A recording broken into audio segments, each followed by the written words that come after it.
आवाज उठाने लगी है। टीएमसी ने ममता को पीएम उम्मीदवार बनाने की मांग की है। ऐसे में बड़ा सवाल ये कि जब विपक्षी दलों में ऐसे मतभेद रहेंगे तो फिर वो एनडीए से कैसे मुकाबला कर पाएंगे। आज का मुद्दा इसी पर, लेकिन उससे पहले ये सवाल, सबसे बड़ा सवाल ये कि आपसी मतभेदों को कैसे दूर करेंगे विपक्षी दल। एनडीए की तैयारी पूरी है, विपक्ष कितना तैयार है, विपक्ष का पीएम उम्मीदवार कौन होगा, यह सबसे बड़ा सवाल है। साथ ही साथ मोदी पर गठबंधन तैयार, इंडिया में पीएम पर तकरार देखने को मिले। 24 में एनडीए वर्सेस इंडिया, आखिर किसकी पार लगेगी नैया, ये तमाम बड़े सवाल जिसके जवाब तलाशने की कोशिश करेंगे।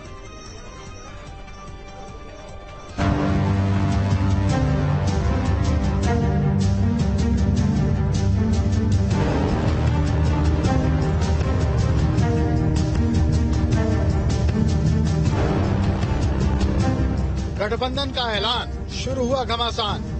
नाम पर सवाल, नीतीश हुए नाराज। अपना अपना दल, अपना अपना पीएम, मजबूती की बात, खुलेगी गांठ। एनडीए से मुकाबले के लिए विपक्षी दलों ने नए संगठन इंडिया का ऐलान तो कर दिया है, लेकिन नाम को लेकर घमासान शुरू हो गया है। नीतीश कुमार इंडिया नाम से नाराज बताए जा रहे हैं, क्योंकि इस बैठक में नीतीश कुमार की बिल्कुल नहीं चल पाई। राहुल के तो पोस्टर लगाए गए, लेकिन नीतीश की छोटी सी तस्वीर लगाई गई। नीतीश ने इंडिया नाम पर आपत्ति भी जताई है, क्योंकि नाम में भी राहुल गांधी की चली। नीतीश को उम्मीद थी कि उन्हें संयोजक बनाया जाएगा, लेकिन उनके नाम का ऐलान ही नहीं किया गया। क्योंकि नीतीश कुमार को ये उम्मीद थी कि उनको कन्वीनर घोषित किया जाएगा, उनको लग रहा था कि उनको चेहरा भी घोषित किया जा सकता है, इसी से नाराज होकर निकल आए। नहीं तो चार्टर प्लेन से गए थे, 2 घंटे बाद भी प्लेन उड़ सकता था। ये कोई कॉमर्शियल फ्लाइट तो थी नहीं कि आपका इंतजार कर रही है 6:05 में फ्लाइट उड़ेगी। नीतीश कुमार जी विपक्षी एकता के सूत्रधार हैं और सूत्रधार कभी नाराज नहीं होता है। इंडिया सबों की सहमति से नाम तय हुआ है। सुशील मोदी जी अपने छपास रोग से ग्रस्त हैं, उनको रहने दीजिए। विपक्षी दलों के गठबंधन में केवल नाम पर ही सवाल नहीं उठ रहे, पीएम उम्मीदवार को लेकर लड़ाई भी शुरू हो चुकी है। टीएमसी नेता शताब्दी राय ने ममता बनर्जी को पीएम उम्मीदवार बनाने की मांग उठा दी है। আমরা চাইবই তো, আমাদের নেত্রী, আমাদের সিএম একজন বাঙালি যে হয়নি কখনো, তো আমরা তো চাইবো সেটা। মানে পরের স্টেপ অন্য কথা, কিন্তু চাওয়ার জায়গায় স্বপ্ন দেখা তো অসুবিধা নেই। विपक्षी दलों के गठबंधन में दरार की खबरों पर बीजेपी भी मैदान में कूद पड़ी है और गठबंधन पर ही सवाल उठा रही है। कांग्रेस की अगुवाई वाले 26 दलों का गठबंधन दरअसल स्वार्थ की बुनियाद पे बना है, अपने अपने परिवार की राजनीति को बचाने के लिए बना है, और जो सत्ता में रहते लूट की गई थी उस लूट के धन को बचाने के लिए बना है। इसलिए इसका कोई भविष्य नहीं है। ये कैसा विपक्ष का अलायंस? राहुल जी, ये कैसी टीम इंडिया बना रहे हैं? क्या आपका इंडिया मुस्लिम विहीन इंडिया बनाना चाहते हैं?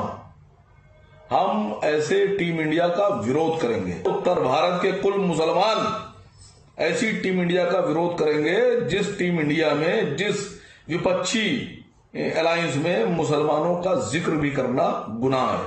भारतीय जनता पार्टी इस गठबंधन के बाद से परेशान है, हैरान है, हताश है। इसलिए वो तरह तरह की झूठी कहानी, साजिश रच रही है कि गठबंधन में कोई दरार है। असल में एनडीए गठबंधन में दरार है और एनडीए के बहुत से साथी जल्द ही इंडिया गठबंधन में शामिल होकर 2024 में भारतीय जनता पार्टी को हराने का काम करें। अभी तो हमने नाम रखा है तो भारतीय जनता पार्टी में खलबली मच गई है, उनके साथियों में खलबली मच गई है, और वो हमारे गठबंधन के नाम पर इंडिया को ऊपर नीचे की बातें अपशब्द कहने पर उतारू हो गए। अरे भाई, अभी तो काम शुरू होने दीजिए। विपक्षी दल एनडीए से लड़ने की तैयारी कर रहे हैं, एक साथ आ चुके हैं, लेकिन गठबंधन के नाम और पीएम पद के उम्मीदवार को लेकर उठ रहे सवाल विपक्षी एकता की धार को कमजोर कर रहे हैं। ऐसे में सवाल ये उठ रहा है कि अगर विपक्षी दलों में ही फूट पड़ गई तो फिर मोदी से मुकाबला कैसे करेंगे। Team news state.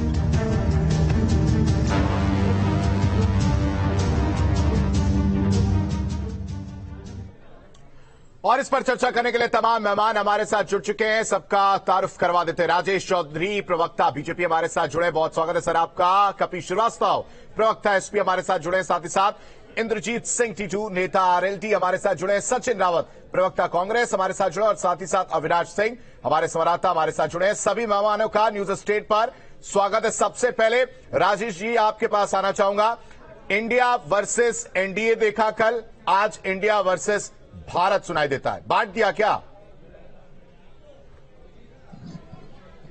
देखिए, बांटने का काम भारतीय जनता पार्टी का नहीं है, बांटने का काम तो विपक्षी दलों का है। और किसी गधे का नाम चेतक रख देने से वो घोड़ा थोड़ा ना हो जाता है। इशारा इंडिया रख देने से ये संगठन को इंडिया थोड़ा ना हो जाएगा। किसकी ओर ये तो भारत को बर्बाद करने वाले लोग हैं। ये हाँ, ये गठबंधन के बारे में मैं कह रहा हूँ। ये तो भारत को बर्बाद करने वाले लोग हैं। ये वो लोग हैं जिन्होंने देश को लूटने का काम किया है। ये वो लोग हैं जो केवल परिवारवाद को आगे बढ़ाना चाहते हैं। ये वो लोग हैं जो जनता के लगातार नकारे हुए चेहरे हैं। जनता जिनको बिल्कुल स्वीकार करने को तैयार नहीं है। करने के लिए ही नहीं। कपिल जी, बांटा किसने? इंडिया वर्सेस एनडीए हमने देखा। इंडिया वर्सेस एनडीए कल तक था, आज इंडिया वर्सेस भारत। कहाँ भारत है? किस जगह पर भारत है बताइए ना। एन से क्या भारत होता है? एन से भारत होता है। नेशनल माने राष्ट्र हो सकता है, भारत नहीं हो सकता। भाई, पढ़े लिखों के बीच में हम सारे लोग बैठे हुए, क्या कोई ऐसा नहीं कि अनपढ़ है। बयान आता है बीजेपी का कि वो इंडिया है लेकिन हम भारत है, तो बांटा ना। सवाल तो पूछूंगा ना, कौन बांट रहा है? देखिए, भारतीय जनता पार्टी बांट रही है। वो तो मना कर रहे हैं। वो ये कह रहे हैं कि आप नाम बदल लीजिए, लेकिन उससे कुछ हो नहीं जाएगा। इंडिया को ही हिंदी में भारत कहते हैं। शायद आपने भी पढ़ा होगा बचपन। इंडिया अंग्रेजी में लिखेंगे, भारत हिंदी में लिखेंगे। तो चक्कर ये है कि जिसको इतना भी नहीं मालूम है उससे क्या आर्ग्यू करना। और दिक्कत इस बात की है कि गांधी नाम रखने से कोई गांधी नहीं होता। इंडिया नाम रखने से कोई इंडिया नहीं होता। तो पाकिस्तान रख लो, क्यों इतना परेशान? नाम और गांधी रखने से नहीं होता तो नाथूराम रख लो। नहीं कपिश जी, ये तो जरा मुझे समझाइएगा। अभी तो गठबंधन का नाम रखा जा रहा है ना। पाकिस्तान का एजेंडा तो कपिश भाई आप ही लोग चलाते हो, तो आपको रखना उचित रहेगा। पाकिस्तान के इशारों पे नाचने का काम तो आप ही लोग करते हो। ये भी आपको ही शोभा देगा।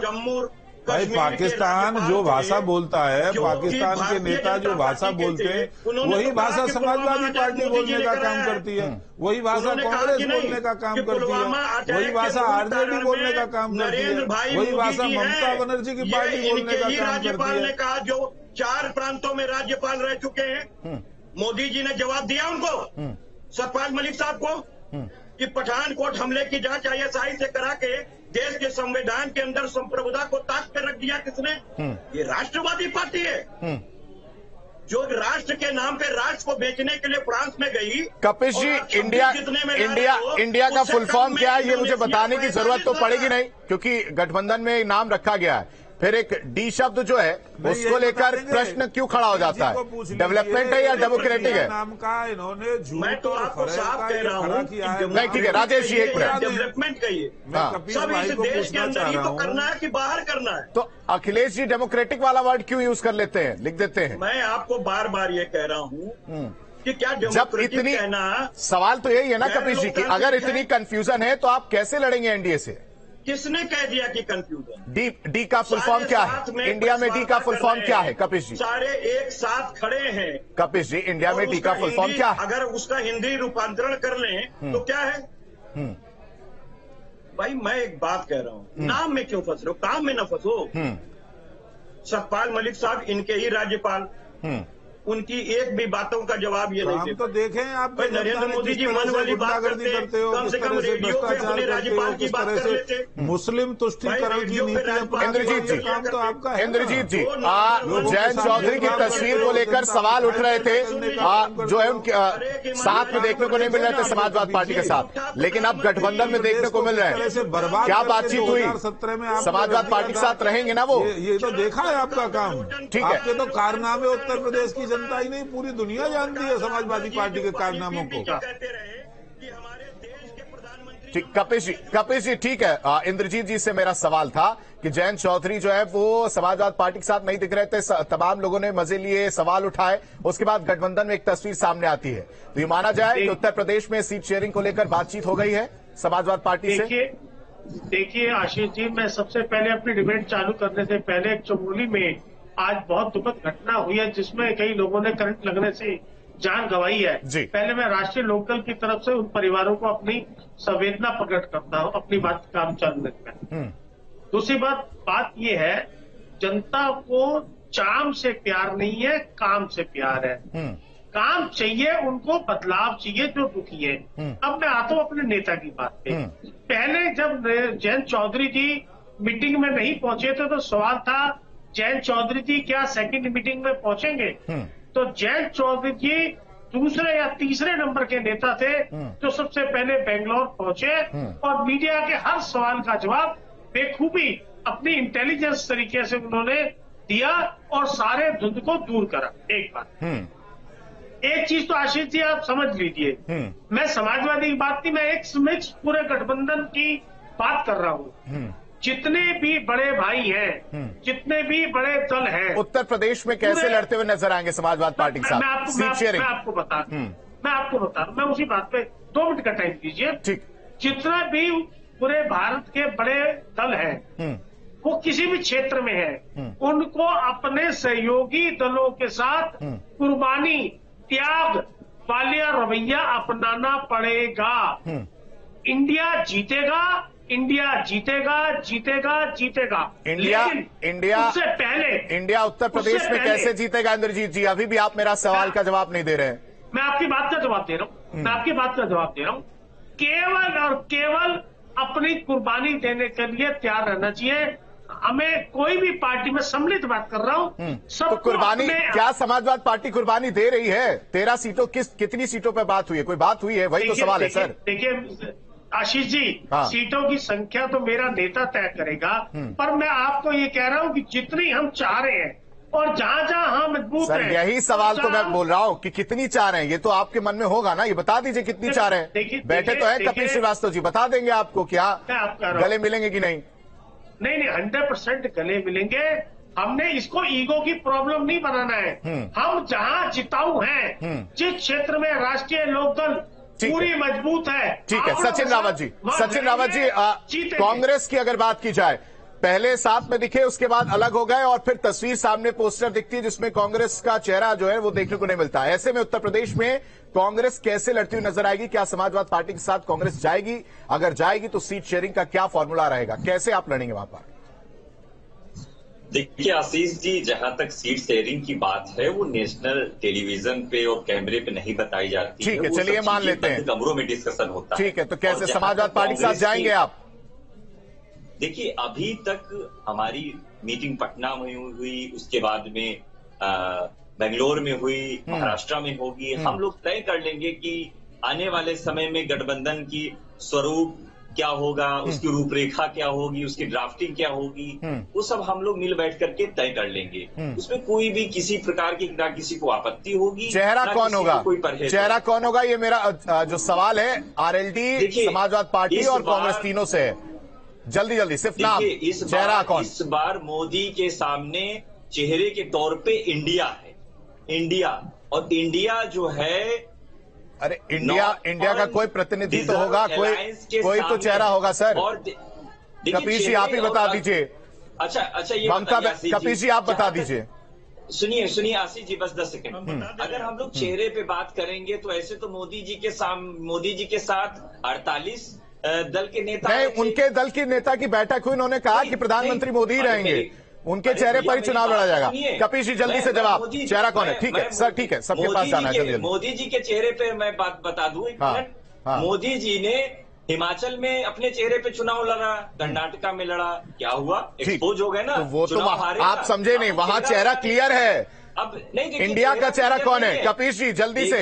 चेहरा ठीक है सर, आपको समय दे दिया। कपिल जी बताइए। इस वजह से ये सब चेहरे की बातें हो रही है। सचिन भाई इनको बता दूं, देखिए हम तो देश के कॉन्स्टिट्यूशन में सर मुझे नहीं बताना है, करते हैं, मुझे नहीं बताना है, जो जनता वोट देगी उसको बताना है कि चेहरा कौन है। तो लीजिए, हाँ सुनिए तो भाई बता रहे हैं चेहरा कौन है। चेहरा जानना भी तो चाहिए कि आपको कौन है। बिल्कुल हमारे देश का कॉन्स्टिट्यूशन है और कॉन्स्टिट्यूशन इस बात को कहता है कि जीतने के बाद जो सांसद होते हैं वो अपना नेता तय करते हैं और जो पहले तय कर लेते हैं उनको कहते हैं तानाशाह, बाकी से बदुआ मजदूरी कराती है। तो ममता बनर्जी का नाम सामने आ रहा है, ममता बनर्जी का नाम सामने आ रहा है। अरे भाई किसी का भी नाम सामने आएगा, जिसको सब चाहेंगे उसको हम चाहेंगे, ठीक है, कोई मसला ही नहीं है। हम लोग तो यूनाइट है ना भाई, ठीक है, हम लोग ठीक है। अविनाश, उत्तर प्रदेश के समीकरण को समझे तो ये जो सारी पार्टियां हैं, समाजवादी पार्टी हो, कांग्रेस हो, आरएलडी हो, कैसे मिलकर अगर एक नाम दे दिया जाए जो इन्होंने दिया, एनडीए के सामने टिक पाएंगे उत्तर प्रदेश में? जल्दी से खत्म करना अविनाश। देखिए, इसमें कोई दो राय नहीं कि एनडीए वर्सेस इंडिया की जो लड़ाई है वो तेज होने वाली है। जहां तक सवाल उत्तर प्रदेश का है तो यूपी में देखिए एनडीए के सामने इंडिया, जैसा कि अलायंस का नाम रखा गया है, अगर हम इंडिया की बात करें जिसमें कि तमाम विपक्षी पार्टियां हैं, तो इसमें देखिए सबसे बड़ी बाधा तो एक यही नजर आती है कि प्रधानमंत्री का चेहरा कौन होगा। चूंकि अगर हम समाजवादी पार्टी की बात करें तो कुछ दिन पहले ही अखिलेश यादव को प्रधानमंत्री बनाने को लेकर समाजवादी पार्टी के कुछ नेताओं ने यहां पर पोस्टर लगाए थे। नीतीश कुमार की पार्टी चाहती है कि नीतीश कुमार प्रधानमंत्री बने, टीएमसी चाहती है कि ममता बनर्जी प्रधानमंत्री बने, और कांग्रेस बिल्कुल नहीं चाहेगी कि कांग्रेस से बाहर का कोई नेता प्रधानमंत्री पद का उम्मीदवार हो। तो देखिए, प्रधानमंत्री चेहरे को लेकर लड़ाई हो सकता है। ठीक है अविनाश, समय कम है। जुड़ने के लिए आप सभी मेहमानों का न्यूज स्टेट पर बेहद शुक्रिया। तो विपक्षी पार्टियों ने अपने गठबंधन का नाम इंडिया रखा है। इसके बाद अब लड़ाई इंडिया बनाम भारत पर आ गई है। पहले इंडिया बनाम एनडीए देखने को मिला था, और इसके साथ ही इंडिया में डी का मतलब क्या है, इसको लेकर बीजेपी तंज कस रही है। लोकसभा चुनाव 24 में 26 विपक्षी दल इंडिया नाम के गठबंधन के साथ उतरेंगे। ये गठबंधन यूपीए की जगह लेगा। कांग्रेस समेत 26 पार्टियों के इस गठबंधन का मुख्य एजेंडा बीजेपी के गठबंधन यानी एनडीए को टक्कर देना है। लेकिन अब लड़ाई इंडिया और भारत के बीच आ गई है। विपक्षी गठबंधन ने नाम तो तय कर लिया है, लेकिन मोदी के खिलाफ चेहरा कौन होगा, इसको लेकर अभी से तकरार शुरू हो गई है। वहीं टीएमसी ने पीएम पद के लिए ममता बनर्जी पर दावा ठोक दिया है। विपक्षी गठबंधन के नाम को लेकर तमाम खींचतान के बीच डी पर कंफ्यूजन भी हुआ है। कांग्रेस के अध्यक्ष ने डी को डेवलपमेंटल यानी विकासवादी कहा है। शरद पवार ने डी को डेमोक्रेटिक, आरजेडी ने भी वही बताया। समाजवादी पार्टी ने भी